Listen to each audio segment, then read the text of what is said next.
Nancy Pelosi thought she could destroy Senator John Kennedy with East Coast elitism. Mock his Southern accent, dismiss his intelligence, call him backwards. She had no idea he was a Rhodes Scholar, an Oxford-educated lawyer, someone who'd been building an evidence file on her corruption for years. What happened next? With a Louisiana draw and a smile, Kennedy systematically exposed her insider trading, her January 6 cover-up, her Taiwan trip corruption, and $23 million in suspicious profits.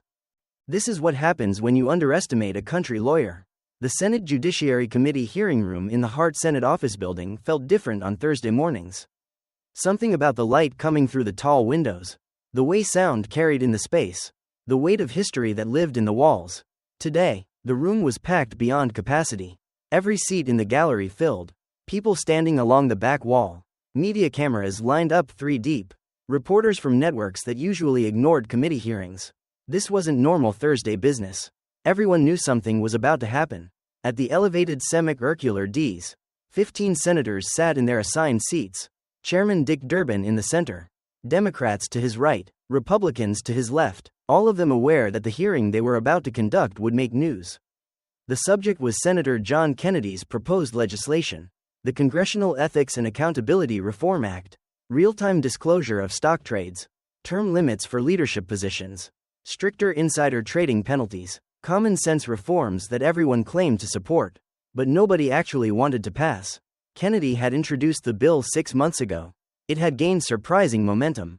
Public polling showed 87% support. Even Democrats were having trouble opposing it publicly. So, they'd invited an expert witness to testify against it. Nancy Pelosi. She sat at the witness table with the confidence of someone who'd testified before Congress hundreds of times. Navy blue pants suit, pearl necklace, American flag pin on her lapel, her silver hair styled perfectly, not a strand out of place. 5 people surrounded her at the table, 2 lawyers in expensive suits that screamed K Street, her chief of staff hunched over a laptop, her communications director scrolling through talking points on a tablet, a policy advisor arranging briefing books in precise stacks. The infrastructure of power. Pelosi had been Speaker of the House twice, represented San Francisco for 37 years, one of the most powerful politicians in America. She'd destroyed opponents before. She expected to destroy this bill and its sponsor today. Across the room at the committee dais, Senator John Kennedy sat in his assigned seat, third, from the left on the Republican side. He wore a gray suit that looked like he'd bought it at a department store in Baton Rouge. Blue tie slightly loosened, reading glasses perched on his nose as he reviewed papers in front of him. He looked like what he was, a 68-year-old senator from Louisiana, someone who talked slow and used words like ain't and told stories about his daddy's advice. What he didn't look like was someone who'd studied at Oxford University on a Rhodes Scholarship, who'd earned a law degree from the University of Virginia, who'd practiced law for decades, and served as Louisiana State Treasurer before coming to the Senate. People made that mistake constantly. They heard the accent, saw the folksy demeanor, assumed simplicity. By the time they realized their error, it was usually too late. In the gallery behind the witness table, Louisiana residents had claimed an entire row. Kennedy's constituents, people who'd driven or flown to Washington just to watch this hearing. They wore LSU shirts, Saints jerseys. One man had a hat that said Kingian Navy. They knew what was coming. They'd seen Kennedy operate before, watched him in committee hearings, seen him question witnesses with that slow Louisiana draw that lulled people into dropping their guard right before he struck. Next to the Louisiana folks sat small business owners, restaurant operators, shop proprietors, people whose livelihoods had been destroyed while politicians got rich. They'd come to see someone finally held accountable. And in the front row, almost directly behind Pelosi, sat families of January 6 defendants, mothers, grandmothers, sisters, people who'd watched their loved ones denied due process, denied access to evidence, held in pre-trial detention for months or years for trespassing charges. They'd come to hear the truth. Chairman Durbin gave the hearing to order. The sound echoed through the chamber. Conversation stopped. Cameras focused. Recording lights blinked red. Durbin's voice carried that practiced neutrality of someone who'd been in the Senate for decades. Someone who knew how to sound fair while being anything but. This hearing of the Senate Judiciary Committee will come to order. We're here today to examine Senator Kennedy's proposed Congressional Ethics and Accountability Reform Act. He paused, looked at the cameras, made sure his next words would play well. This legislation proposes significant changes to how members of Congress conduct financial transactions and how long individuals can serve in leadership positions. These are serious matters that deserve serious consideration. Another pause. His eyes moved to Kennedy. A flicker of something. Warning maybe. Or challenge. We've invited Speaker Emerita Nancy Pelosi to provide expert testimony based on her decades of experience in congressional leadership. Her perspective will be invaluable as we consider whether these reforms are necessary or whether they would, as some have suggested, harm effective governance. The way he phrased it made clear which side Durbin was on. He turned to Pelosi, smiled warmly. Speaker Pelosi, thank you for being here. The floor is yours. Pelosi adjusted her microphone, smiled at the cameras. She'd done this 10,000 times. Knew exactly how to project authority and reasonableness simultaneously. Thank you, Chairman Durbin. I appreciate this committee's attention to questions of congressional ethics. Ethics have always been deeply important to me throughout my 37 years representing the great city of San Francisco. Her voice was smooth, practiced, the voice of someone who'd given enough speeches to fill a library. Which is why I'm troubled by the legislation we're discussing today. She opened one of her briefing books, made a show of consulting notes she probably didn't need. Senator Kennedy's bill claims to address concerns about insider trading and excessive concentration of power in leadership.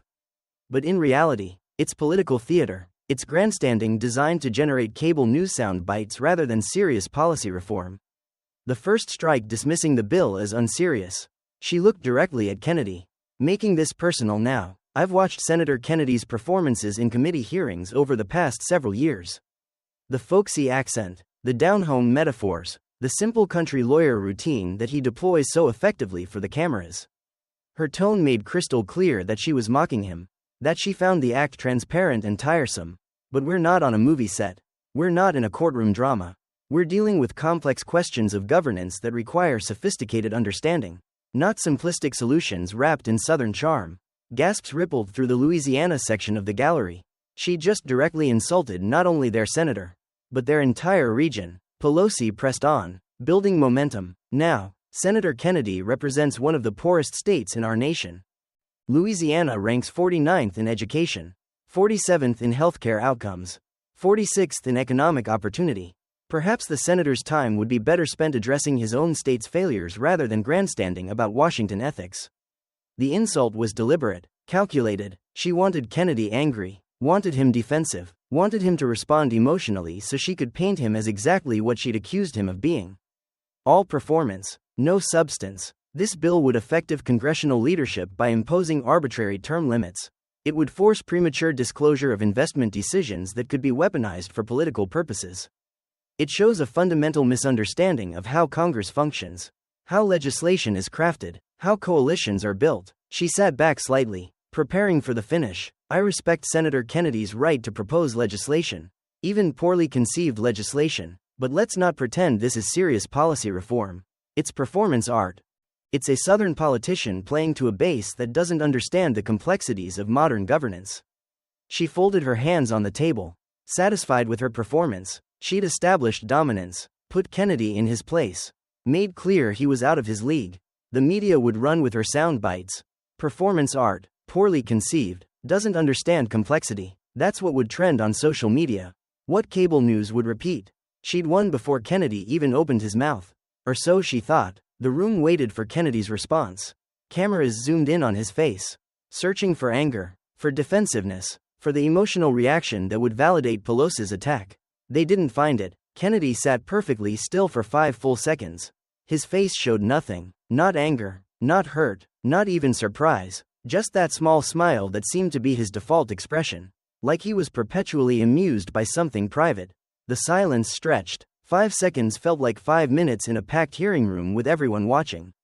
When Kennedy finally spoke, the words came slow, each syllable stretched out like taffy being pulled, the Louisiana accent somehow even thicker than usual. Well, Speaker Pelosi, I surely do appreciate you taking time out of your busy schedule to visit with us here today. The voice was friendly, respectful, even, no edge, no sarcasm that anyone could point to later. But something had shifted in the room. The Louisiana residents in the gallery leaned forward. They recognized the tone. They'd heard it before, Right before Kennedy dismantled witnesses who'd underestimated him. Now I got to be honest with you about something. Kennedy paused, looked down at his notes, looked back up, the smile still there. You're right about some things. I am just a simple country lawyer from Louisiana. Can't deny that. He took off his reading glasses, cleaned them with his tie, taking his time, making people wait. I got my undergraduate degree at Vanderbilt University. That's in Tennessee. Then somehow I managed to get accepted at Oxford University over in England. Magdalen College, if anybody's curious. They gave me what they call a Rhodes Scholarship. He said it casually like it was no big deal. But everyone in the room knew what a Rhodes Scholarship meant. One of the most prestigious academic honors in the world. Still not quite sure how that happened. But I spent a couple of years there studying philosophy, politics, and economics. Met some mighty smart folks. Learned a few things. The false modesty was perfect. Self-deprecating without being weak. Making light of achievements that would be the crowning glory of most people's lives. Then I came back and went to law school. University of Virginia, Thomas Jefferson School. Practiced law for a while in Louisiana. Nothing fancy, just regular legal work. Then served as state treasurer for a spell before folks back home sent me up here. He put his glasses back on. Opened the thick folder in front of him. So, you're absolutely right, Speaker Pelosi. I'm not sophisticated like you folks in San Francisco. I don't understand all the complexities of how Washington works. Where I come from, people tend to say what they mean. They don't dress up simple concepts in fancy language to make them sound more important than they are. His voice stayed friendly, but steel had appeared underneath. Something sharp lurking beneath the folksy exterior. Which brings me to why I asked Chairman Durbin if you might be willing to testify today. See, I've been looking into some financial transactions. Stock trades. Patterns of timing that struck me as mighty interesting. He pulled the first document from his folder, held it up so the cameras could capture the header. Official House Financial Disclosure Form. I'm just a simple country lawyer. But even I can recognize insider trading when I see it. The room went absolutely still. Nobody typing, nobody moving, everyone watching. Kennedy's smile never wavered. Now, if you don't mind, I'd like to ask you a few questions about your husband's stock trades. Just to educate myself. You being so sophisticated and all. The Louisiana residents in the gallery smiled. They knew this act, the simple country lawyer routine right before the kill. Pelosi's confident expression faltered just slightly. Her lawyers leaned in, started whispering urgently. She waved them off. She'd dealt with hostile questioners before. She could handle this. She had no idea what Kennedy had in that folder. No idea how many hours he'd spent building the case, tracking the trades, documenting the pattern. Preparing for this exact moment. She was about to find out. Kennedy reached into his folder, pulled out a single sheet of paper, held it up at an angle so the gallery and cameras could see it was an official document. Numbers and dates visible even from a distance. Speaker Pelosi, your husband Paul is quite the investor, isn't he? The question came out friendly, conversational, like they were discussing weather or football scores. Now, I'm not a financial expert. Barely understand my own retirement account. Truth be told, but I've been reviewing some of his trades over the past few years. Just out of curiosity, you understand? He looked down at the document, then back up at Pelosi, and I noticed something peculiar. The word peculiar stretched into 3 syllables, the Louisiana draw making it sound almost musical. December 2020, your husband purchased call options on Tesla stock, 25 call options to be specific. That's basically betting that the stock price is going to go up. Cost him about $1 million for those options. Kennedy paused, made sure everyone was following along. Now, for folks watching at home who might not understand options, let me explain it simple. It's like buying a lottery ticket. But instead of just losing your money if you're wrong, you can lose all of it real quick. High risk, high reward situation. He looked at Pelosi again, still smiling. 2 weeks after your husband bought those Tesla options, President Biden announced the federal government would transition its entire vehicle fleet to electric cars. 650,000 vehicles. Biggest electric vehicle purchase in history. The pause stretched. Let people do the math.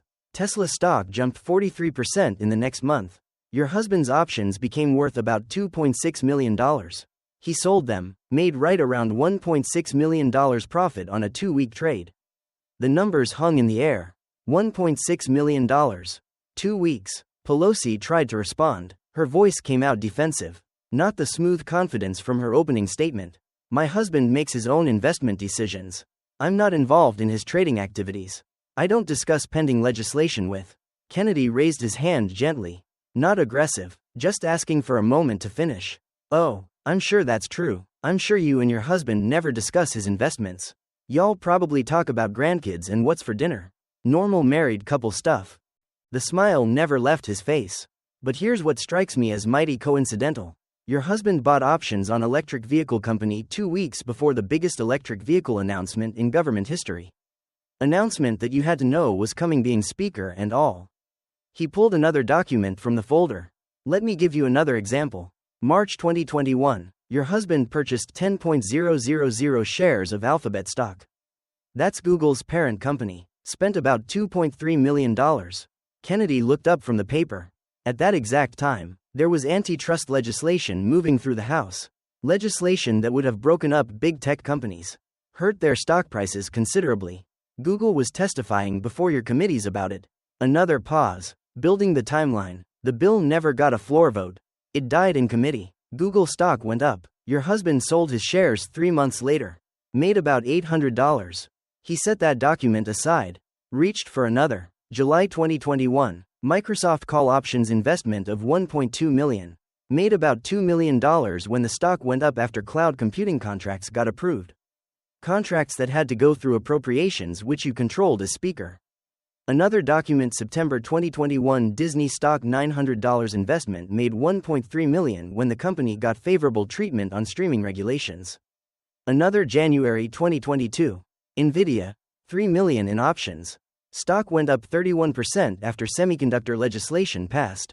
Your husband made about $3.1 million. Kennedy had settled into a rhythm now.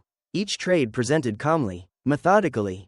The Louisiana draw never speeding up, never showing emotion, just facts and numbers and dates. Should I keep going? I got about 40 more of these. But I don't want to bore folks. He looked at Pelosi. Her face had gone pale. The lawyers on both sides of her were typing frantically. Her chief of staff had phone pressed to ear. Now, Speaker Pelosi, I added all this up because I'm simple. But I can do basic arithmetic. He pulled out a summary sheet. Large numbers printed clearly enough for cameras to capture. Your husband has made approximately $23 million on stock trades since January 2020. That's when you became speaker the second time. $23 million in 3 years. He let that number breathe. $23 million. Every single one of these trades happened right around the time of legislation or government decisions that affected those companies. Every single one. Kennedy leaned back in his chair. The movement casual, relaxed. Now, I suppose your husband could just be the luckiest investor in the history of congressional spouses. Could be he's got some kind of magical ability to predict exactly when the government's going to take actions that help companies he owns stock in. The sarcasm was gentle, almost apologetic, but unmistakable. Or maybe something else is going on. Senator Chuck Grassley spoke up. The Iowa Republican was 89 years old. Had been in the Senate since before Kennedy was born. His voice carried the weight of someone who'd seen everything. Senator Kennedy, are you suggesting the speaker's husband had access to non-public information about legislative actions? Kennedy turned to Grassley, respectful, deferential to the senior senator. Senator Grassley, I'm not suggesting anything. I'm just presenting facts, dates, trades, outcomes, profits. Let folks draw their own conclusions. He turned back to Pelosi. But let me tell you a story. There's a lady named Martha Stewart. You might have heard of her. She's famous for cooking shows and home decorating and such. Made a fortune in domestic products. The storytelling draw was pure Louisiana now. Each word stretched out conversational. Back in 2001, Martha sold some stock in a company called IM Clone. She had a friend who was CEO. He told her the company was about to announce bad news. She sold her stock before the announcement. Avoided losing about $45. Kennedy paused, took off his glasses, cleaned them again. Federal government prosecuted her for insider trading. Put her on trial, found her guilty, sent her to prison for 5 months.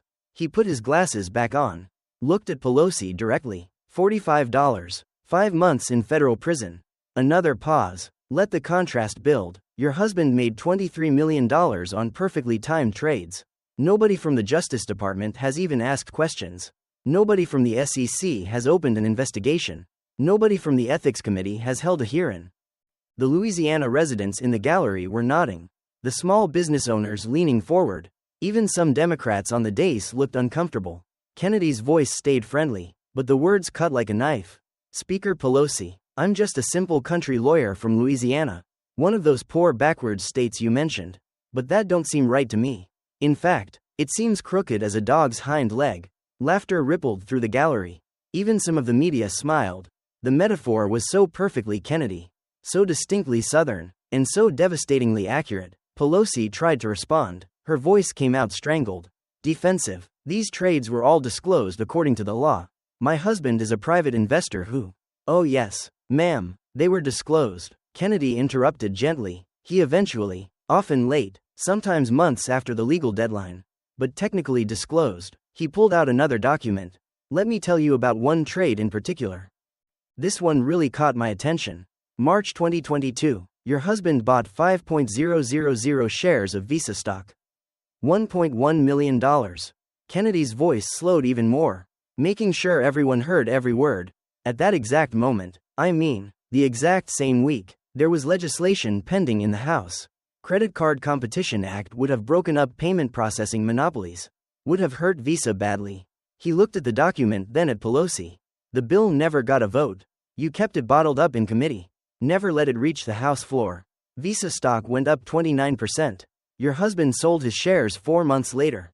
Made about $320. Kennedy held up the financial disclosure form. Here's what's interesting. This Visa purchase was disclosed to the Ethics Committee. But it was disclosed 38 days late. Past the 45-day deadline. Had to file an amended disclosure. He set the form down carefully. Why disclose late unless maybe you knew that when people saw the trade and the timing, it would look mighty suspicious? Pelosi's lawyer leaned forward, tried to object. Mr. Chairman, this line of questioning is inappropriate. The Speaker has no obligation to. Chairman Durbin looked torn. He wanted to protect Pelosi. But the questions were legitimate. The evidence was public record. He couldn't shut this down without looking like he was covering up corruption. The witness may decline to answer if she wishes. Durbin's voice sounded tired. Kennedy smiled, friendly as ever. Oh, she don't have to answer. I'm just establishing facts for the record, helping folks understand why we might need ethics reform. He closed that section of his folder, opened another tab. Now, if you don't mind, I'd like to talk about something else. Something that troubles me even more than the stock trades. Pelosi's face showed relief. She wanted to move away from the financial evidence. Anything would be better than sitting there while Kennedy documented her husband's suspicious trades. She had no idea what was coming next. Kennedy pulled out a thick stack of papers. Photos attached with paper clips. Documents with classification markings. Let's talk about the January 6th committee. The relief on Pelosi's face vanished instantly. In the gallery, the family members of January 6th defendants sat up straighter. Finally, someone was going to ask the questions. Kennedy's voice stayed calm, but something had changed. The folksy humor was still there, but underneath it lived something harder. Something angry. You created that committee, appointed every member, rejected the Republican nominees that Minority Leader McCarthy wanted, hired a television producer to stage the hearings, controlled every aspect of the investigation. He wasn't asking questions yet, just stating facts, building the foundation, and you controlled what evidence the American people saw. More importantly, what evidence they didn't see. Kennedy pulled out the first photo, held it up. Security camera footage, timestamp visible, January 6, 2021. There were 41.000 hours of security footage from January 6. Capitol Police cameras recorded everything. Every hallway, every entrance, every room. He set the photo on the table in front of him. The committee reviewed all that footage. Took months. Teams of staffers watch in every hour. But they only showed the American people about 90 minutes of selected clips. Kennedy pulled out more photos, spread them across the table. I got curious about what wasn't shown. So, I reviewed some of that footage myself along with my staff. Spent weeks watching what your committee decided the American people shouldn't see. He held up one photo. Capitol Police officers at a doorway. This is from the East Rotunda doors. 2:37 p.m. You can see the timestamp. Capitol Police officers opened these doors from the inside, held them open, waved protesters inside. Another photo, different angle. Here's another view. Same doors, officers gesturing for people to enter. Not fighting them, not pushing them back, inviting them inside. Kennedy's voice carried an edge now. Controlled anger beneath the folksy delivery. Why didn't the American people see this footage? Why did your committee only show clips of violence and chaos? Why hide evidence of police cooperation? He pulled out more photos. These showed people walking calmly through the Capitol. These protesters walked in through open doors, stayed between the velvet ropes, took selfies, looked like tourists. Your committee presented them as violent insurrectionists. But the footage shows him walking around peacefully. Senator Tom Cotton jumped in. The Arkansas Republican had been waiting for his moment. Senator Kennedy, are you saying the January 6th committee withheld exculpatory evidence? Yes, sir, that's exactly what I'm saying. Kennedy's voice had lost all the folksy humor now. Dead serious. They had footage that would have helped defendants. Showed police letting people in. Showed confused protesters who thought they were allowed to be there. But they didn't release it. He pulled out a document. Legal filing. From one of the cases. Let me tell you about a grandmother from Oklahoma. Her name is Pamela Hemphill. She was 72 years old when she walked into the Cap through open doors. Stayed for about 20 minutes. Left peacefully. Didn't vandalize nothing. Didn't assault anybody. Just walked around. Kennedy's voice cracked slightly, emotion breaking through. FBI raided her home at 6 in the morning. Arrested her in front of her grandchildren. She spent 14 months in pretrial detention. Solitary confinement for trespassing. She's 72 years old. He held up the legal document. Your committee had footage showing police opened those doors. That evidence would have proven she didn't break in. Didn't force entry. But they didn't release it until after she pleaded guilty. After she'd spent more than a year in solitary. In the gallery, an elderly woman was crying. Grandmother of a January 6th defendant. Finally hearing someone tell her grandson's story. Kennedy wasn't done. You know what we call it when prosecutors have evidence that helps the defense and they don't provide it? We call it a Brady violation.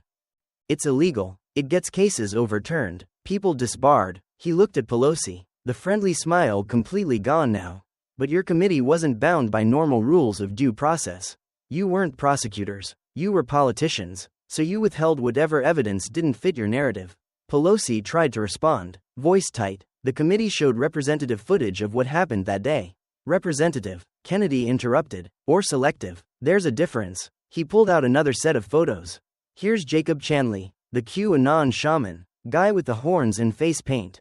Your committee presented him as a violent insurrectionist. Showed clips of him yelling and acting crazy. Kennedy spread the new photos across the table. This footage shows Capitol Police walking him through the building. Escorting him. Opening doors for him. They take him to the Senate chamber. Help him get to the dais. 9 officers with him. Not restraining him. Not arresting him. Escorting him like they're giving him a tour. The photos were undeniable. Clear images of police guiding Chanley through the Capitol. Why didn't Americans see this? Why did your committee hide evidence that undermined their narrative? He leaned forward, voice hard. I'll tell you why. Because you weren't interested in truth. You were interested in a political weapon. You wanted to destroy Donald Trump and anyone associated with him. And you were willing to deny people due process to do it. Senator Grassley spoke again. His voice carried disappointment. Speaker Pelosi, did you personally review the footage before deciding what to release publicly? Pelosi looked cornered. Her lawyers were both talking at once, trying to figure out how to respond. The committee made collective decisions about that's not what I asked. Grassley's voice was sharp. Did you personally review footage showing police cooperation with protesters before deciding to withhold it? Silence. Pelosi stared at her notes. Kennedy gave her a moment, then continued. I got one more question about January 6th. Just one more. He pulled out a final photo. Man with baseball cap, telling people to go into the Capitol. Who is Ray Epps? Pelosi looked genuinely confused. Didn't know where this was going. Ray Epps was filmed on January 5th telling people they needed to go into the Cap. Filmed on January 6th directing people toward the building, urging them to go inside. He's on video dozens of times. Kennedy held up the photo so cameras could see clearly. But Ray Epps was never arrested. Never charged. Never faced any consequences. Your committee actually defended him when people asked questions. Called it a conspiracy theory. He set the photo down. Why out of all the people caught on camera that day? Why was the one person clearly encouraging others to enter the Capitol? The only one who never faced charges. No response from Pelosi. She couldn't answer without admitting things she didn't want to admit. Kennedy let the silence stretch. Then closed that folder. I think the American people can draw their own conclusions about that. He reached for a different folder. Thinner than the others, but somehow it felt heavier. Now, if we're done with January 6th, I'd like to talk about your trip to Taiwan. Pelosi's face went from pale to white. This was the evidence she didn't know he had. Kennedy opened the new folder slowly, deliberately, making everyone wait. August 2022, you took a trip to Taiwan. Highly publicized, controversial, created an international crisis with China. He pulled out the first document. Timeline printed in large font. Let me walk through what happened. July 28, 2022, President Biden signed the CHIPS and Science Act. Biggest investment in semiconductor manufacturing in American history. $52 billion in subsidies for companies that make computer chips. Kennedy looked up from the document. Made sure everyone was following. Now certain companies were going to benefit tremendously from this bill. Intel, Nvidia, Micron, Taiwan Semiconductor Manufacturing Company, all of them positioned to get billions in government money. He pulled out another document. Stock transaction records. August 1, 2022, one day after CHIPS Act signing. Your husband Paul purchased 20.000 shares of Nvidia, 10.000 shares of Micron, 15.000 Taiwan Semiconductor ADRs. Kennedy paused. Let people process the numbers. Total investment $4.1 million in semiconductor companies. One day after the biggest semiconductor bill in history passed. The timing was too perfect to be coincidence. August 2nd, you announced you were flying to Taiwan. Surprised everybody. China threatened military action. Our State Department warned against it.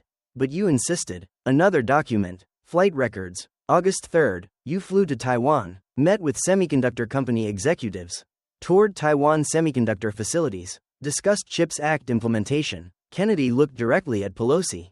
Your husband had just invested $4 million in semiconductor stocks. You flew to meet with semiconductor executives to discuss how they'd get government subsidies.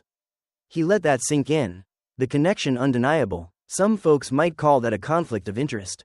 But I'm just a simple country lawyer. What do I know? Senator Cotton interrupted. He'd been waiting to pile on. Senator Kennedy, what happened to the stock prices after Speaker Pelosi's trip? Kennedy pulled out price charts.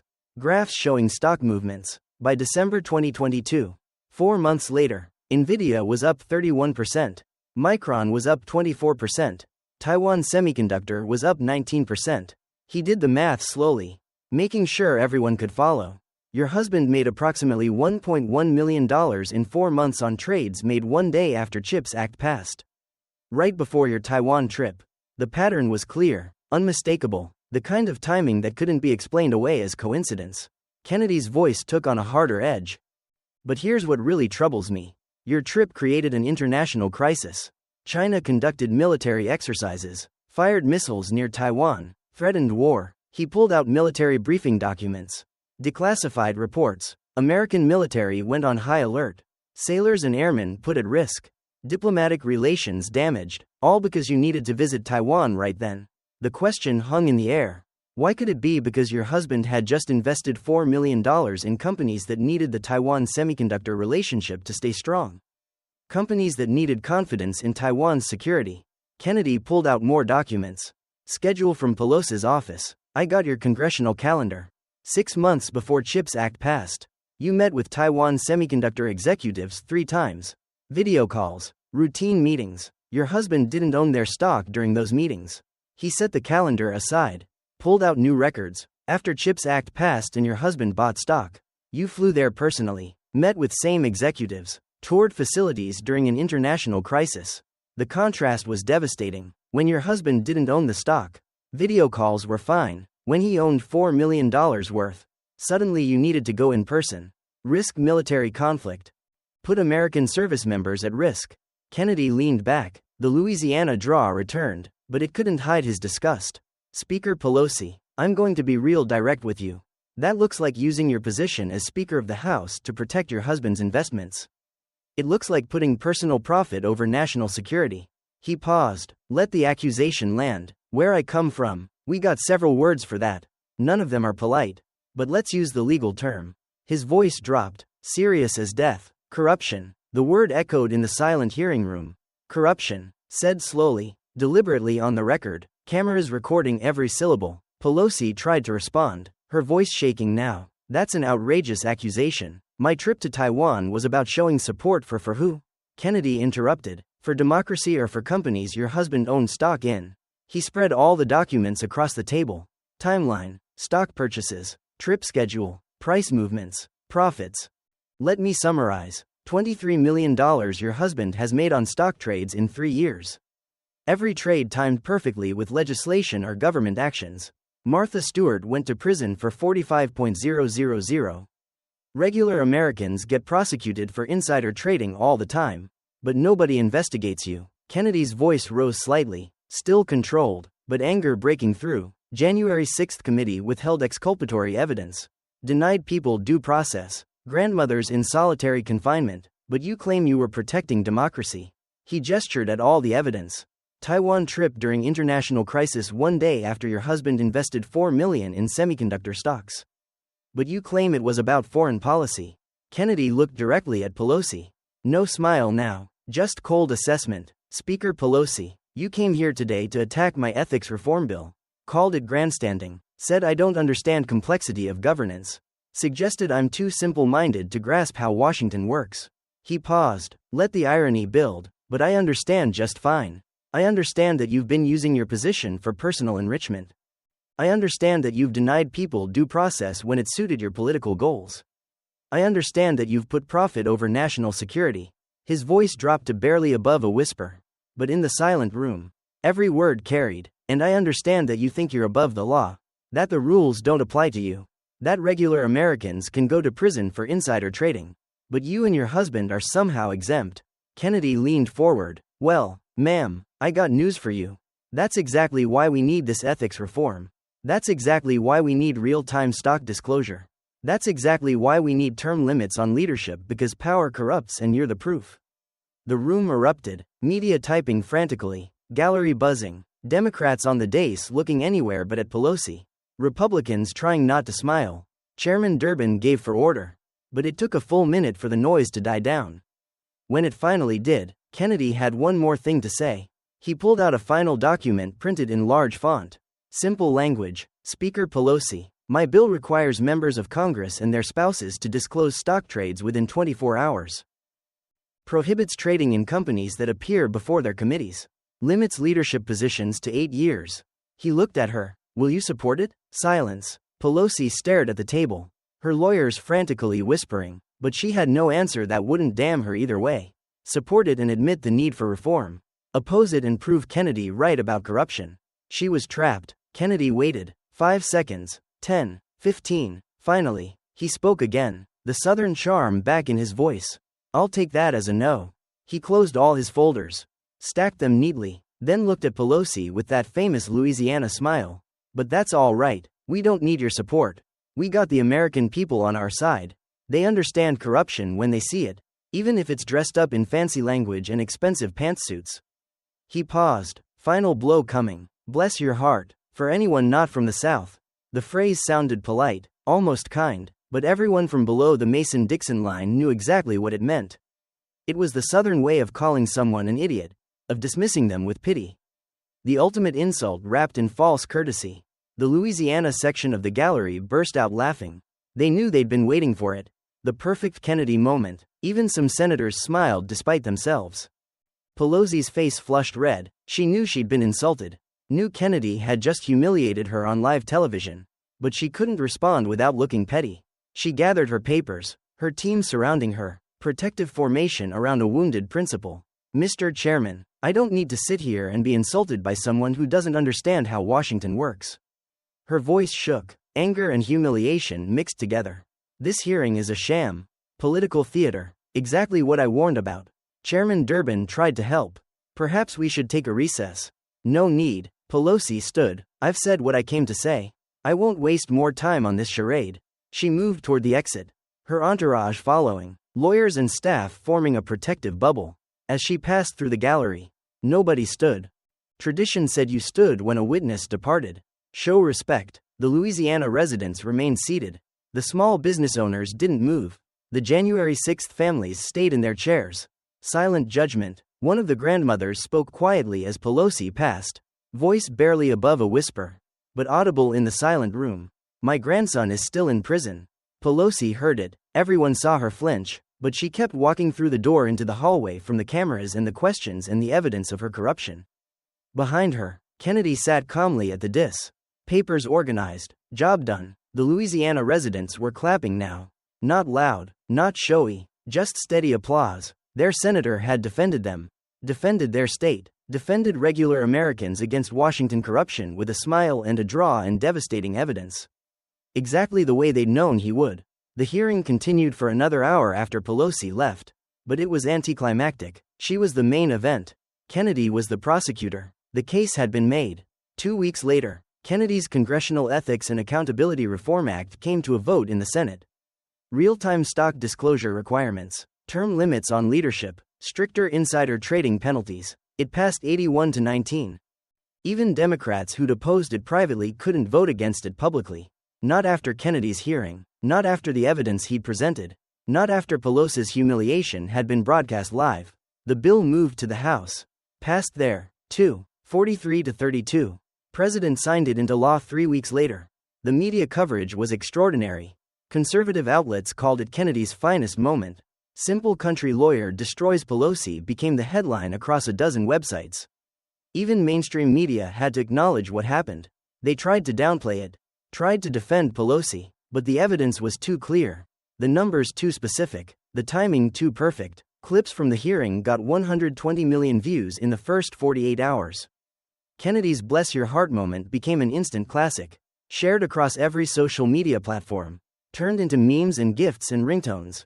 Conservative America was satisfied. Finally, someone had held Pelosi accountable.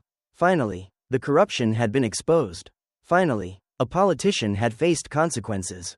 Pelosi held a press conference 2 days after the hearing, tried to claim vindication, said Kennedy's questions were politically motivated, insisted her husband's trades were legal.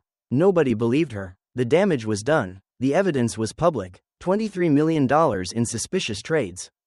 January 6. Evidence withheld. Taiwan trip during her husband's semiconductor stock purchase. The pattern was undeniable. 2 months later, Pelosi announced she wouldn't seek leadership position in the next Congress. Said she wanted to focus on her district. Spend time with family. The usual euphemisms for forced retirement. The Pelosi era was over. Not with dignity, not with gratitude, with documented evidence of corruption exposed by a simple country lawyer from Louisiana. The Department of Justice opened an investigation into Paul Pelosi's stock trades 3 weeks after Kennedy's hearing. SEC followed with their own investigation. Both were ongoing. Nancy Pelosi's legacy was no longer about her political achievements. It was about the corruption Kennedy had exposed. About the $23 million. About the denied due process. About the Taiwan trip. About the simple truth that power corrupts. And about the Rhodes Scholar who played a country lawyer so well that people forgot he was one of the smartest people in Washington. 3 months after the hearing, a reporter caught up with Kennedy in a Senate hallway. Asked him if he'd prepared extensively for his questioning of Pelosi. Kennedy smiled that famous Louisiana smile. I read the documents, followed the evidence, asked common sense questions. That's what lawyers do. He paused, adjusted his reading glasses. Even simple country lawyers, the reporter pressed, wanted to know if he'd been surprised by how effective his questioning was. Surprised? Kennedy chuckled. No, ma'am, can't say I was surprised. He started walking toward the Senate chamber. The reporter followed. See, here's what Washington folks forget. American people aren't stupid. They can recognize hypocrisy. They can see corruption. They know when powerful people are playing by different rules. He stopped, turned to face the camera. Speaker Pelosi thought she could dismiss me because I talk slow and come from Louisiana. Thought sophistication beats common sense. Thought her power would protect her from accountability. The smile widened. She was wrong. The reporter asked one final question. What did he say to critics who claimed his hearing was political theater? Kennedy's response became famous, got quoted in newspapers across the country. My daddy used to tell me something. He'd say, son, you can put lipstick on a pig, but it's still a pig. Don't matter how fancy your words are. Don't matter how sophisticated your explanations sound. $23 million in insider trading is still insider trading. He adjusted his tie, that same rumpled department store tie he'd worn to the hearing.